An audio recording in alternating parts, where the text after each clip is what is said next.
ঈশান চলে এসো। না, আসবো না। কেন, কি হয়েছে? যতক্ষণ না তুমি আমাকে আই লাভ ইউ বলবে আমি আসবো না। ঈশান, বাচ্চাদের মতন জেদ করো না, প্লিজ চলে এসো। ওকে, আমাদের জার্নি তো সবে শুরু হলো, আমাকে একটু টাইম দাও।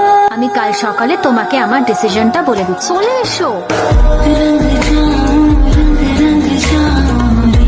আমার চোখ খুশিকে খুঁজছিল, আমার মন বলছিল আমাদের আবার দেখা হবে। আমি একটা স্টেশনে ওকে হারিয়ে ফেলেছিলাম, কিন্তু 205 স্কোয়ার কিলোমিটারের এই শহরে আমি আবার ওকে ফিরে পাবো এই বিশ্বাস নিয়ে আমি আবার কলকাতায় পা রাখলাম। আমি অনেক জায়গায় ওকে খুঁজেছিলাম কিন্তু কোথাও পাইনি। 3 মাস 10 দিন কেটে গেল, কলেজ জয়েন করলাম। কতদিন ওই মেয়েটাকে মিস করবি? রেশন, কলেজ ভালো লাগছে? হ্যাঁ মা। সিনিয়ররা সবাই আছে কিন্তু। ফার্স্ট ইয়ার কি কথা বলতে পারিস না? সিনিয়রদেরকে রেসপেক্ট করতে জানিস না? আমার বাবা কিন্তু প্রিন্সিপালের বন্ধু, আমাদেরকে র্যাক করলে কমপ্লেন করবো। কমপ্লেন করবি বলেছিলিস না? আমার ভুল হয়ে গেছে।